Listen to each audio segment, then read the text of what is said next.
Welcome to సరైన TV. ముందుగా headlines చూద్దాం. జిల్లా కలెక్టర్లతో సీఎం చంద్రబాబు సమావేశం. కలెక్టర్లకు దిశానిర్దేశం. హార్డ్ వర్క్ అంటే స్మార్ట్ వర్క్ చేయాలన్న చంద్రబాబు.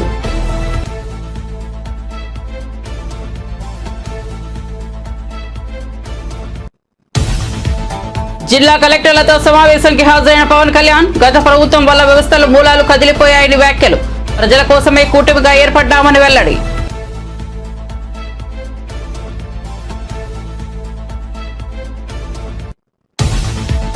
సీఎం రేవంత్ రెడ్డి తెలంగాణ గురించి మాట్లాడుతుంటే దెయ్యాలు వేదాలు వల్లించినట్లు ఉందన్న మాజీ మంత్రి హరీష్ రావు నిప్పులు.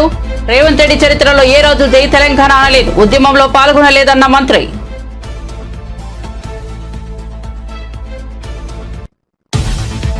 మరింత ముదిరిన మంచు ఫ్యామిలీ వివాదం. మంచు విష్ణు మీడియా సమావేశం. ప్రతి ఇంట్లో ఇలాంటి సమస్యలు ఉంటాయని వ్యాఖ్య. ఓ తండ్రిగా మనోజ్ పై మోహన్ బాబు తక్కువగానే రియాక్ట్ అయ్యారన్న విష్ణు.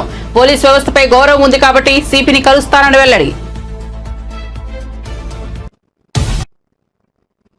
ఇక వార్త వివరాల్లోకి వెళ్తే ఏపీ ముఖ్యమంత్రి చంద్రబాబు, డిప్యూటీ సీఎం పవన్ కళ్యాణ్ జిల్లా కలెక్టర్లతో కీలక సమావేశం నిర్వహించారు. ఈ కాన్ఫరెన్స్ లో మంత్రులు కూడా పాల్గొన్నారు. ఈ సమావేశంలో సీఎం చంద్రబాబు ప్రసంగించారు. ఈ సమావేశానికి హాజరైన జిల్లా కలెక్టర్లు, కార్యదర్శులు, మీడియా ప్రతినిధులకు నమస్కారాలంటూ ప్రసంగం ప్రారంభించారు.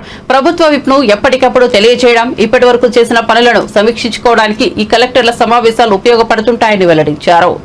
ఇప్పుడు ఇక్కడికి వచ్చినప్పుడు ఇంత మునిపే నేను చెప్పాను, 5వ తారీఖున మనం మొదటి కలెక్టర్స్ కాన్ఫరెన్స్ పెట్టుకున్నాం. ఆ రోజు అనేక సమస్యల మీద మనం చర్చించాం. ఒక దశ దిశ ఏ విధంగా పోవాలో మీ అందరికీ చెప్పడం జరిగింది. 6 నెలల్లో 2వ కాన్ఫరెన్స్ పెట్టుకున్నాం. ఆ రోజు మరీ చీకట్లో ఉన్నాం. ఇప్పుడు కొద్దిగా వెలుగు కనపడుస్తూ ఉంది, కానీ ఇంకా వెలుగులోకి రాలేదు. మనం ఆ పరిస్థితిలో వచ్చాం. నేను ఎప్పుడు చెప్పేవాడిని, రాష్ట్రం వెంటిలేటర్ పైన ఉందని. అక్కడి నుంచి అనేక విధాలుగా ఆలోచించి మొదటి విజయం మీరు చూస్తే ప్రజలు ఫ్రీగా ఎక్స్ప్రెస్ చేసే పరిస్థితికి వచ్చారు. ఇప్పుడు వస్తూ ఉంటే కూడా నేను దారిలో కనపడిస్తే ప్రజలు నవ్వుతూ మాకు స్వాగతం పలికారు. అంటే నవ్వుతూ స్వాగతం పలుకుతున్నారంటే దట్ ఇండికేట్స్ ఈరోజు మేము బాగున్నాం, భవిష్యత్తు పైన నమ్మకం ఉంది, మీరు జాగ్రత్తగా పనిచేయమని మమ్మల్ని హెచ్చరిస్తున్నారు. ఈ విషయం మీరు గుర్తుపెట్టుకోవాల్సిన అవసరం ఉంది. అయితే చాలా సవాళ్ళు ఉన్నా మీరు చూసినప్పుడు మీకు కూడా కలెక్టర్స్కి ఏమైనా జీతాలు వచ్చాయి. మీరు అప్పుడు కలెక్టర్స్ లేరు కాబట్టి మీకు తెలియదు, కానీ సీనియర్ ఆఫీసర్స్ కూడా 1వ తారీఖు జీతాలు రాలేదు. అక్కడి నుంచి జీతాలు 1వ తారీఖు ఇస్తున్నాం, పెన్షన్లు 1వ తారీఖు ఇస్తున్నాం. ఎవరైతే వర్క్ చేసిన ఎక్స్ ఎంప్లాయీస్ కూడా, రిటైర్డ్ ఎంప్లాయీస్ కూడా పెన్షన్స్ అన్ని ఇవ్వగలిగాం. అదే సమయంలో డిపార్ట్మెంట్స్ అన్నీ కూడా, డీఫంక్ట్ అయిన డిపార్ట్మెంట్స్ అన్నీ కూడా కరెక్ట్ చేసి మళ్ళా దారిలో పెట్టే పరిస్థితికి వచ్చాం. అదే సమయంలో మీరు ఒకసారి చూస్తే రాష్ట్ర భవిష్యత్తును దెబ్బతీసే విధంగా అనేక తప్పులు జరిగాయి. నాకు కూడా ఆవేదన ఉంది, బాధ ఉంది, కసి ఉంది, కోపం ఉంది. కానీ అదే సమయంలో జాగ్రత్తగా చేయకపోతే ఇంకా డిమారలైజ్ అయ్యే పరిస్థితి వస్తుంది. కాబట్టి నేను ఎక్కడా కాంప్రమైజ్ కాను. Be clear all of you. మీలో కూడా సమర్థత పెంచుకోవాలి. తప్పు చేసిన వాడిని మాత్రం ఎట్టి పరిస్థితిలో చట్ట ప్రకారం శిక్షించాలి. తప్పులు జరగకుండా చేసే బాధ్యత ఈ అధికార యంత్రాంగం పైన ఉంది. ఆ విషయం మీరు అందరూ నోట్ చేసుకోవాల్సిందిగా మరొకసారి మిమ్మల్ని అందరినీ కోరుతున్నాం. ఎందుకంటే మన బ్రాండ్ దెబ్బతినింది. 5 ఏళ్ళు బయట పోతే అవహేళన చేసే పరిస్థితికి వచ్చారు. అదే మళ్ళీ 6 నెలల్లో ప్రపంచం మొత్తం 1 by 1 మళ్ళీ వచ్చే పరిస్థితికి వచ్చారు. అంటే దీనికి కారణం విశ్వసనీయత, నమ్మకం. ఆ నమ్మకం ఉన్నప్పుడు పెట్టుబడులు వస్తాయి, డెవలప్మెంట్ జరుగుతుంది. ఆటోమేటిక్గా చాలా వరకు మనం అనుకున్న లక్ష్యాలు నెరవేర్చే పరిస్థితికి వస్తాం. అయితే ఇక్కడ సరిగోరుతున్నాం. ఇప్పుడు ఇక్కడికి వచ్చినప్పుడు ఇంత మునిపే నేను చెప్పాను, 5వ తారీఖున మనం మొదటి కలెక్టర్స్ కాన్ఫరెన్స్ పెట్టుకున్నాం. ఆ రోజు జిల్లా కలెక్టర్లతో సీఎం చంద్రబాబు అధ్యక్షతన ఏర్పాటు చేసిన సమావేశానికి ఉప ముఖ్యమంత్రి పవన్ కళ్యాణ్ కూడా హాజరయ్యారు. ఈ సందర్భంగా పవన్ కళ్యాణ్ ప్రసంగించారు. గత ప్రభుత్వం చేసిన పనులు ఏ స్థాయికి వెళ్లాయంటే అన్ని వ్యవస్థల మూలాలు కదిలిపోయాయని వివరించారు. వీటిని సరిదిద్దుకోవడానికి తాము అన్ని విభేదాలను పక్కన పెట్టి ఐక్యంగా ముందుకు కదిలామని పవన్ వివరించారు. యంత్రాంగం చేత సినిమా టికెట్లు అందించడం దగ్గర నుంచి, ఇసుక దోపిడీ చేయడం దగ్గర నుంచి మా అందరికీ ఏమనిపించింది అంటే బయట నుంచి when we're not in governance, ఇంతమంది ఐఏఎస్ అధికారులు ఉన్నారు, ఇంతమంది సీనియర్ బ్యూరోక్రాట్స్ ఉన్నారు, how come none of them had raise their objection. అంటే మాకు కామన్ మెన్కి ఎలా ఉంటుందంటే బయట నుంచి చూస్తే యూర్ ఆల్ ఎక్స్ట్రీమ్లీ లైక్ మీరు ముసోరి లాంటి చోట నుంచి వచ్చి ఐఏఎస్లు చదివి how come you didn't say no to that? How come you haven't objected for anything, any wrongdoing? మాకు చాలా ఆశ్చర్యంగా ఉన్నది. ఎందుకు మీరు ఇంతమంది ఉండి ఇంత ఫిజికల్ ఇర్రెగ్యులారిటీ జరుగుతుంటే ఎందుకు మాట్లాడరు ఏంటి, ఏం చేయరు ఏంటి అనేది మా నిస్సహాయత, మా ఆవేదన. It was quite painful, it was quite మాకు రెస్ట్లెస్నెస్ వచ్చేది. And it is very easy to control few officials, to control the entire administration, and through that controlling the entire 5 crores plus of people. మన నిస్సహాయత రోడ్ల మీదకి వచ్చింది. ఈవెన్చువల్గా either from Syria or rest of the countries including Sri Lanka, if the political leadership fails, it is administrative division, administrative wing should be able to take part, make sure that decay doesn't go further. Last regime law, administration, let me be blunt, administration didn't participate. They just listened to them. They didn't say no.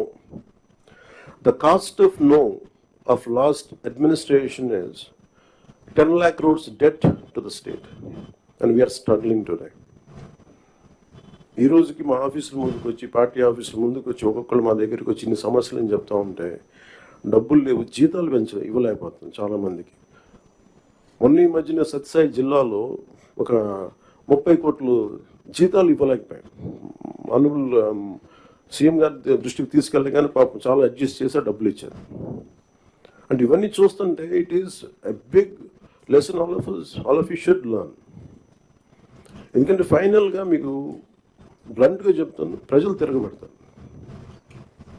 You had seen Syria, been seeing in Syria, being in Sri Lanka and so many other countries. మనం ఎక్కడ last time దూరంలో లేవు. CM Revanth Reddy Telangana ఉద్యమం ఏర్పాటు గురించి మాట్లాడడం దయ్యాలు వేదాలు వల్లించినట్లు ఉందని బీఆర్ఎస్ ఎమ్మెల్యే హరీష్ రావు ఎద్దేవా చేశారు. సంగారెడ్డిలో ఏర్పాటు చేసిన మీడియా సమావేశంలో ఆయన మాట్లాడుతూ తెలంగాణ ఉద్యమంలో ఒక్కరోజు కూడా రేవంత్ రెడ్డి పాల్గొనలేదని, జై తెలంగాణ అనలేదని, అసలు ఆయనకు తెలంగాణ ఉద్యమం అమరవీరుల గురించి మాట్లాడే హక్కు లేదన్నారు. కేసీఆర్ ఆమరణ దీక్షతో డిసెంబర్ 9న తెలంగాణ ప్రకటన వెలువడనుందని, తెలంగాణ ఏర్పాటు ఆలస్యం కావడానికి కారణం కాంగ్రెస్ పార్టీ అని మండిపడ్డారు. ఎవరో దయతో తెలంగాణ వచ్చిందనడం ఉద్యమాన్ని, అమరవీరులను అవమానించడమే అన్నారు. 9 ఉద్యమాన్ని ఇనుపకాలతో తొక్కింది ఇందిరమ్మ రాజ్యం.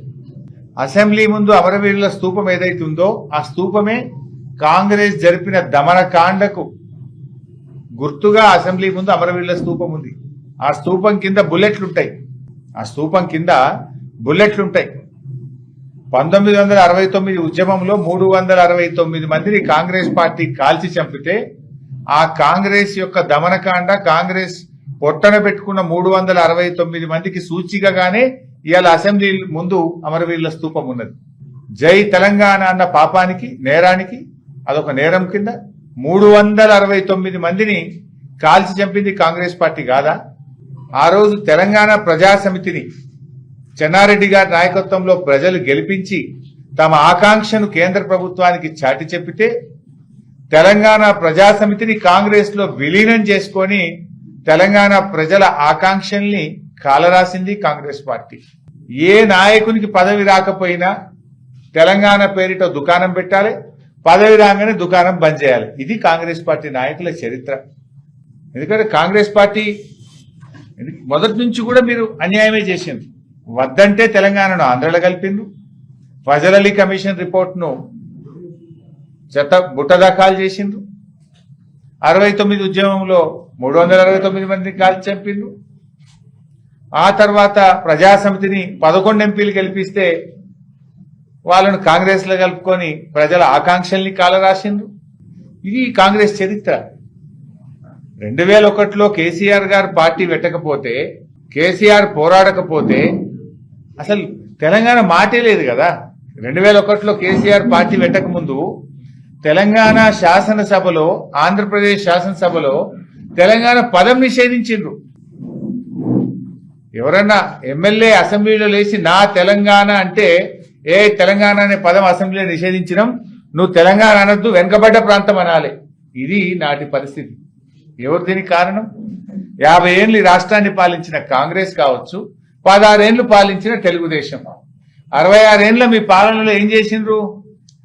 జై తెలంగాణ అనే పదాన్ని నిషేధించారు. అసెంబ్లీలో ఎమ్మెల్యేలు ఎవరు తెలంగాణ పదం ఎత్తే అవకాశమే లేకుండా చేసిన రోజుల్లో కేసీఆర్ గారు పార్టీ పెట్టి తెలంగాణ సాధించారు.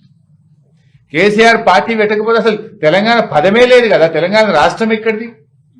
తెలంగాణ అనే పదమే లేకుండా చేసిన చరిత్ర మీది. ఇక మీరు మేము తెలంగాణ ఇచ్చినామని చెప్తే దయాలు వేదాలు వలిచినట్టు కాదు. ఇది 69 ఉద్యమాన్ని ఇనుపకాలతో తొక్కింది ఇందిరమ్మ రాజ్యం. అసెంబ్లీ ముందు అమరవీరుల స్తూపం ఏదైతుందో ఆ స్తూపమే. కూటమి ప్రభుత్వంపై మాజీ సీఎం జగన్మోహన్ రెడ్డి ఫైర్ అయ్యారు. ప్రకాశం జిల్లా వైఎస్ఆర్ కాంగ్రెస్ పార్టీ ప్రతినిధులతో ఆయన సమావేశం నిర్వహించారు. ఈ సందర్భంగా వైఎస్ జగన్ మాట్లాడుతూ అధికారంలోకి వచ్చిన 6 నెలలకే ఎన్నడూ లేనంత వ్యతిరేకత ఈ ప్రభుత్వంపై కనిపిస్తోందన్నారు. వైసీపీ హయాంలో పలావ్ పెడితే సీఎం చంద్రబాబు బిర్యానీ పెడతారనుకున్నారని, ఇప్పుడు ఆ రెండు పోయాయని చెప్పారు. మన వ్యక్తిత్వం విశ్వసనీయ వల్లే రేపు మళ్లీ అధికారంలోకి వస్తామని వైఎస్ జగన్ ధీమా వ్యక్తం చేశారు. చంద్రబాబు చెప్పిన అబద్దపు హామీల పట్ల ప్రజలు ఆగ్రహంతో ఉన్నారని, దానివల్లనే డైవర్షన్స్ పాలిటిక్స్ కు పాల్పడుతున్నారని మండిపడ్డారు. ఇవన్నీ ప్రజలకు నాసిరకం బియ్యం సప్లై కావడం వల్ల, ప్రజలకు సరిగ్గా బియ్యం సప్లై చేయకపోవడం వల్ల ఇది రివర్స్. ప్రజల దగ్గర నుంచి ఈ డీలర్లు కొనుక్కోవడం, ఈ డీలర్ల దగ్గర నుంచి ఎమ్మెల్యేలు తీసుకోవడం, ఎమ్మెల్యేల దగ్గర నుంచి ఎక్స్పోర్ట్స్. ఇది జరుగుతూ ఉండదు. ఇప్పుడు తప్పు వీళ్ళు చేస్తూ ఉండి ఇంకొకరి మీద ఏళ్ళెత్తి చూపిస్తారు. మన హయాంలో దళారీ వ్యవస్థను పూర్తిగా తీసేసి ప్రతి రైతుకు కనీస మద్దతు ధర ఖచ్చితంగా వచ్చేట్టుగా ఆర్బీకేలే వాళ్లకు పేమెంట్ స్లిప్స్ ఇచ్చేట్టుగా మన ప్రభుత్వంలో జరిగితే, రైతుకు ఏ మిల్లుకు తాను పోవాలి అనేది పూర్తిగా పక్కన పెట్టేసి పలాని మిల్లుకే మీరు పోవాలి అనేది తీసేసి రైతుకు మిల్లర్కు సంబంధం లేకుండా చేసిన పాలన మంది. ఆర్బీకే దగ్గరనే మీకు ఎంత రేటు వస్తుంది అని చెప్పి అక్కడే స్లిప్స్ ఇచ్చే కార్యక్రమం జరిగింది, మన హయాంలో జరిగింది. ఈరోజు ఏం జరుగుతూ ఉంది? రైతులు పంట చేతికి వచ్చేసరికి ఈ క్రాప్ లేదు, ఆర్బీకే వ్యవస్థ నీరు గారిపోయింది, ఆర్బీకే దగ్గర కొనుగోలు చేసేవాడు లేడు. సో రైతులు గత్యంతరం లేక మిల్లర్ల దగ్గరికి పోవడం, మిల్లర్లు 300 రూపాయలు 400 రూపాయలు తక్కువ రేటు కొనుగోలు చేయడం, ఇది ఇప్పుడు జరుగుతూ ఉంది. అన్ని రకాలుగా సర్వనాశనం చేస్తూ ఉన్న ఈ పరిస్థితుల మధ్య, ఈ డైవర్షన్ పాలిటిక్స్ మధ్య ఈరోజు మనం పార్టీ బలోపేతానికి, పార్టీ బలోపేతంతో పాటు ప్రజల తరపున మనం నిలబడడానికి ఏ రకమైన ఉద్యమం చేయాలి, ఎలా ఉద్యమాలు చేయాలి అని చెప్పి ఆలోచన చేయడానికి మనం అంతా కూడా ఈరోజు సన్నద్ధమైనాం. ఎందుకంటే ప్రజల తరపున మళ్ళీ పోరాటం చేయాల్సిన సమయం వచ్చింది. ప్రజల తరపున ప్రజలకు దగ్గర కావాల్సిన సమయం వచ్చింది. ప్రజలు ఇబ్బందుల్లో ఉన్నప్పుడు మనం ఉన్నాము అన్న భరోసా ప్రజలకు మనం ఇవ్వాలి. ప్రతి అడుగులోనూ వ్యతిరేకతే. ఒకవైపున చేయాల్సిన ఏ మంచి పని జరగలేదు. సూపర్ 6లు లేవు, సూపర్ 7లు లేవు. మరోవైపున వ్యవస్థలన్నీ పూర్తిగా నీరు గారిపోయాయి. విద్యారంగం కానీ, వైద్య రంగం కానీ, వ్యవసాయ రంగం కానీ, డోర్ డెలివరీ కానీ, గవర్నెన్స్ కానీ. మరోవైపున చూస్తే బాధుడే బాధుడు. కరెంటు బిల్లులు ముట్టుకుంటే, కరెంటు బిల్లులు ఈరోజు ముట్టుకుంటే ఈ నెల స్టార్ట్ అయింది. ఇంకా మొదటి డోసే 6,000 కోట్ల రూపాయలకు సంబంధించిన మొదటి డోసు ఈరోజు ఇచ్చినాడు ఈ నెల బిల్లులో. నవంబర్ నెల బిల్లు, డిసెంబర్ నెల బిల్లు, ఏ ఇంటికి వెళ్ళి కరెంటు బిల్లు ఎంత అని చెప్పి తేడా అడిగితే ప్రతి ఇంట్లో కూడా తేడా కనిపిస్తుంది. కనీసం 300 రూపాయలు పైన రేట్లు పెరిగినాయి. అది ఈ నెలే. రేపు నెల మరో 9,000 కోట్లు వేస్తున్నాడు. ఆ 9,000 కోట్ల భారం కూడా రేపు నెల బిల్లులో కనిపిస్తుంది. Million passengers in 2024, reflecting a growth of almost 4 times. The flight movements have jumped from 220 per day to more than 550 flights per day during the same period, which is quite remarkable growth. When we look at the airports across the country, we are very proud with the achievements that the Hyderabad airport has specifically achieved. And in anticipation of the rapid growth in passenger traffic, the terminal capacity has also been increased to 34 million per annum recently, which is also very good for the passengers. And this APOC facility that we are starting today totally aligns with that vision that I have for the country, and especially when I took charge as the Minister for Civil Aviation, the word that I used specifically in how I am going to deal with civil aviation was I want to create ease of flying. I want to make it more passenger centric. And how do you do that is to bring in the available technology that is there today into the day-to-day operations for the airlines, for the airports and other technologies. The mission to onboard people from even the remotest corners of the country onto the aircraft, which he famously says, Hawai chappal se Hawai jahaj ka safar. This has become a reality today in this country. And today, air travel is no longer a luxury or only for the elite, but a common mode of transportation for millions of Indians. So my seeing of civil aviation is more like a civilian aviation. That is what I wanted to create in this country. And my vision for the next 5 years is we have to create 50 more airports in this country itself. When this was the first PPP model, in fact, his vision was much before itself. When he was pulling in the land in Shamshabad to create a greenfield airport, at that point of time, PPP model was not at all a reality in the country. And especially airports with a capacity of 5,000 acres. It was like a political suicide only at that time, collecting 5,000 acres. But he stuck to it. New airport that's going to come to Hyderabad, then it has to have 5,000 acres. It has to have all the capacity that it needs, not only for today, not only for 5 years, but maybe for 30 years, 40 years, 50 years down the line. And that is the kind of vision our leader Nara Chandrababu Naidu had at that time. And based on that vision, the center was also, he was instrumental in creating the Greenfield Airports policy also, which was then mastered by the central government. So he was a key instrumental figure on how we are seeing the growth of airports today, especially with the private stakeholders coming in and operating these airports.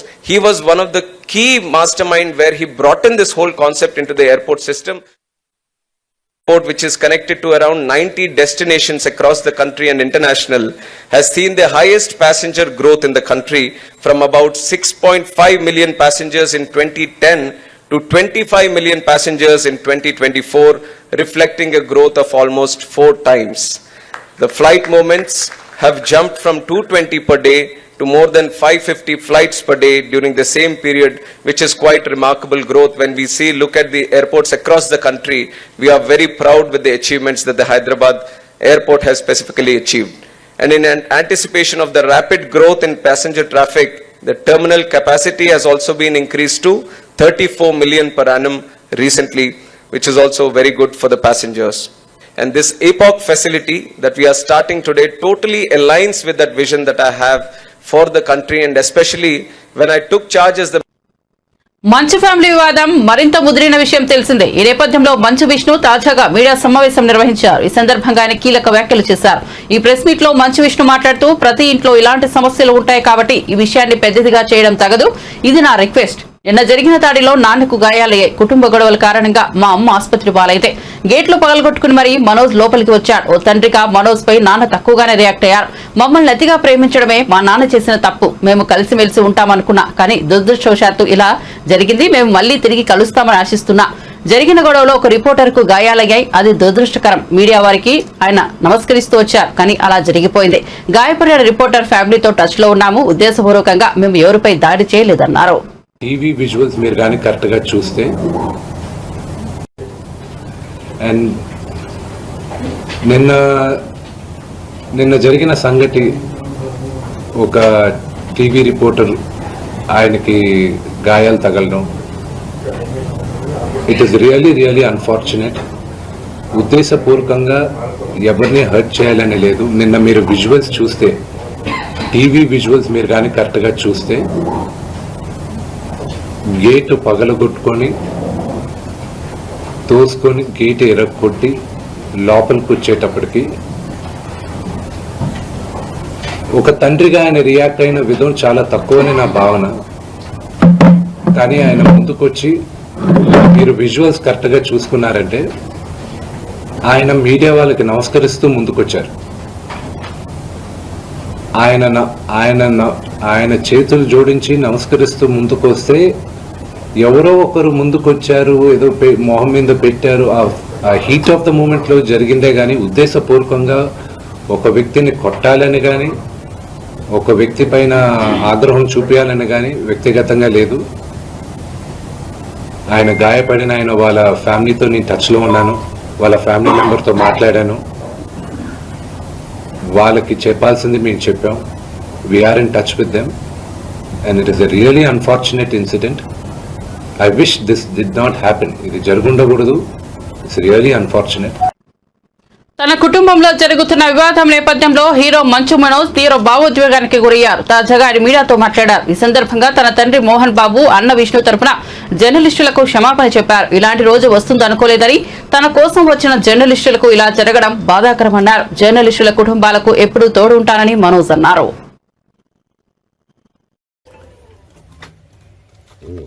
Media మిత్రులకి, ముఖ్యంగా ఇద్దరు అన్నలకి నా క్షమాపణలు. మా నాన్న తరఫున, మా అన్న తరఫున నేను సారీ అడుగుతున్నాను. నిన్నే తమ్ముడు అనుకోండి, మీ వాడిని అనుకోండి, మీకు నీ తోడుంటాను. మీకు ఏదున్నా నాకు ఫోన్ చేసేదండి. నేను ఎప్పుడు ఒక్క కాల్ దూరంలోనే ఉంటాను. I will always be that to support you and your family. And I'm sorry. నా కోసం సపోర్ట్ చేసేదానికి వచ్చి మీకు ఇలా జరగడం నాకు చాలా బాధగా ఉంది. నా భార్య పేరు లాగుతున్నారు, 7 నెలల కూతురు పేరు లాగుతున్నారు. నేనేం అడగలేదు, సొంత కాళ్ళ మీద పనిచేస్తున్నాను. మా ఆవిడ కూడా వాళ్ళ ఇంటి వైపు ఏ డబ్బు తీసుకురాలేదు, వాళ్ళ ఇంట్లో డబ్బు అడగలేదు, నేను అడగలేదు, ఆస్తి అడగలేదు. మా ఆవిడ 7 నెలలు గర్భవతిగా ఉన్నప్పుడు దానికి 7 నెలలు ఉన్నప్పుడు మా అంకుల్ వాళ్ళు ప్రతి ఒక్కరూ 7 నెలలు కాదు కదా 7 నెలలు తను ప్రెగ్నెంట్గా ఉన్నప్పుడు మా అంకుల్ విజయవాడలో ఉంటారు. అండ్ ఇక్కడ కొంతమంది అంకుల్ నాన్నగారు బాగా క్లోజు. మనోజ్, నువ్వు ఎన్నో సంవత్సరాలు ఇంటి బయటగా ఉన్నావు, నీ సొంతంగా ఉన్నావు. మీ నాన్నగారు అమ్మగారు ఒకరే ఉన్నారు.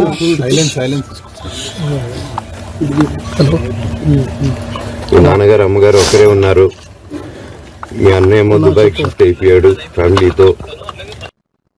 ప్రయత్నాలు మొదలుపెట్టిన వెంటనే ఫలితాలు రావని, నిరంతర ప్రధ్యానాలతోనే ఫలితాలను రాబట్టుకోవచ్చని ఏపీ ముఖ్యమంత్రి చంద్రబాబు పేర్కొన్నారు. మంత్రి లోకేష్ నిరంతర ప్రయత్నం కృషి వల్లే గూగుల్ కంపెనీలతో ఎంఓయూ కుదిరిందని వివరించారు. ఈ మేరకు ఏపీ సచివాలయంలో నిర్వహించిన కలెక్టర్ల సదస్సులో మంత్రి నారా లోకేష్ ను చంద్రబాబు మెచ్చుకున్నారు. గూగుల్ కంపెనీ ఏర్పాటుకు కుదిరిన ఎంఓయూతో విశాఖలో అభివృద్ధి మరింత ఊపందుకుంటోందని చెప్పారు. ప్రతి సంక్షోభంలోనూ అవకాశాలు ఉంటాయని చెప్పారు. సంక్షోభంలో అవకాశాలు సృష్టించుకోవడమే నాయకత్వ లక్ష్యమన్నారు. హార్డ్ వర్క్ ముఖ్యం కాదు, స్మార్ట్ వర్క్ కావాలని చెప్పారు. ప్రజా చైతన్యమే ప్రజాస్వామ్యానికి శ్రీరామ రక్ష అని చంద్రబాబు పేర్కొన్నారు. Project it is about true delivery of services to the end man. ఇది దయచేసి అందరు సీరియస్ గా తీసుకోమని కోరుతున్నాను. ఎప్పటికీ బ్యాక్ ఎండ్ ఎప్పటికీ చేస్తున్నారు. ఎప్పటి నుంచి ఆపరేషన్ ఏది మనం తయారు చేసినా యూజర్స్ ఫ్రెండ్లీగా ఉండాలి.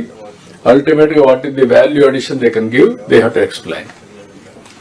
ప్రైవేట్ కి వాళ్ళు ఇంత చేయడం లేదు. గవర్నమెంట్స్ తో కోఆర్డినేట్ చేసి for better governance they want do. నా లెక్క ప్రకారం ఇప్పటి వరకు ఇండియాలో ఎక్కడ చేయలేదు. ఏ గవర్నమెంట్ కూడా స్టాండ్ అలోన్ సిస్టమ్ లో చేస్తున్నారు.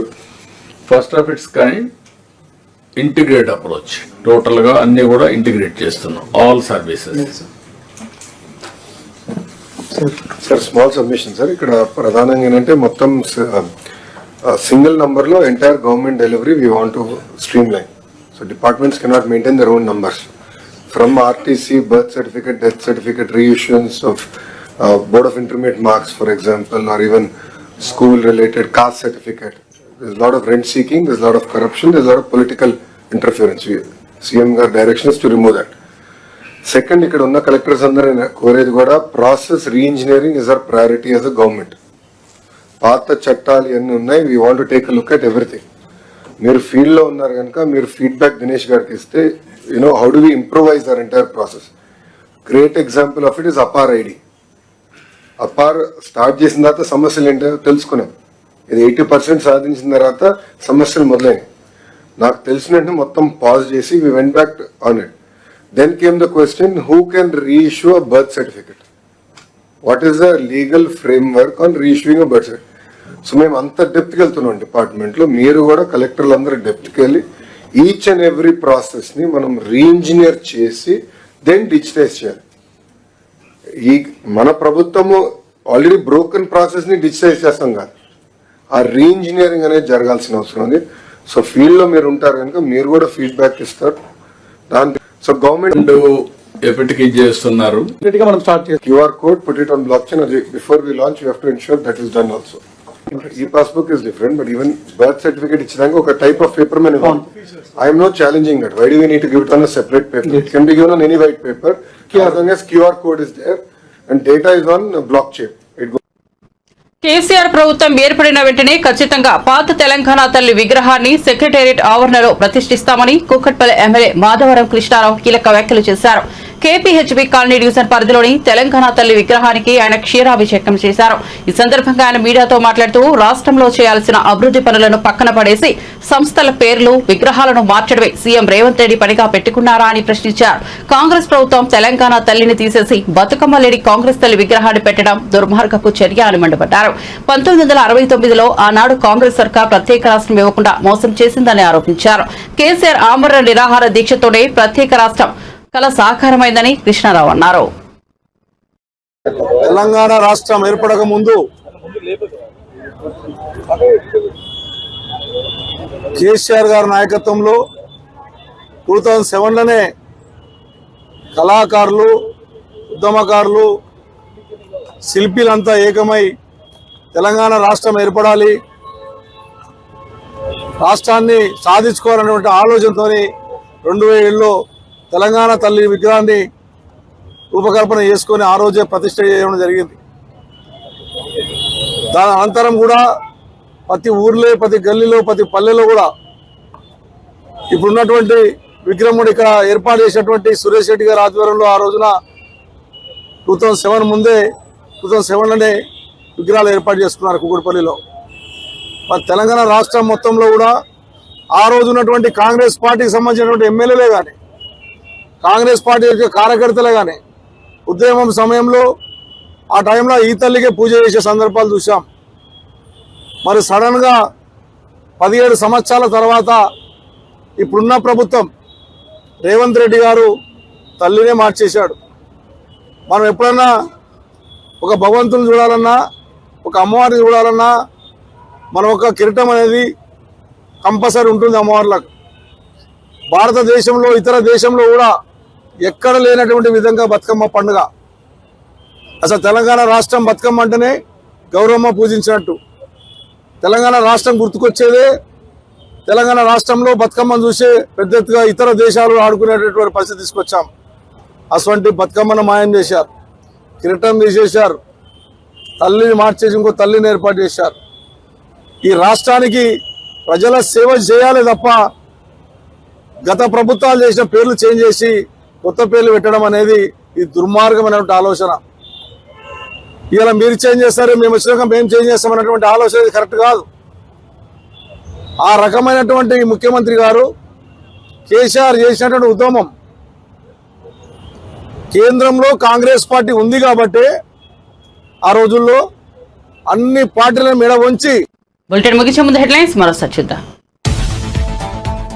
జిల్లా కలెక్టర్లతో సీఎం చంద్రబాబు సమావేశం. కలెక్టర్లకు దిశానిర్దేశం. హార్డ్ వర్క్ కంటే స్మార్ట్ వర్క్ చేయాలన్న చంద్రబాబు.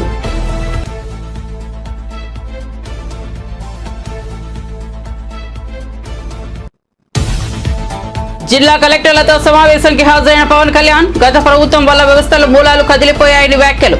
ప్రజల కోసమే కూటమిగా ఏర్పడ్డామని వెల్లడి.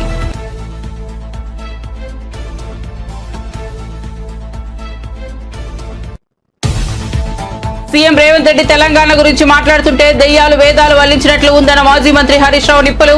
రేవంత్ రెడ్డి చరిత్రలో ఏ రోజు జై తెలంగాణ అనలేదు, ఉద్యమంలో పాల్గొనలేదన్న మంత్రి.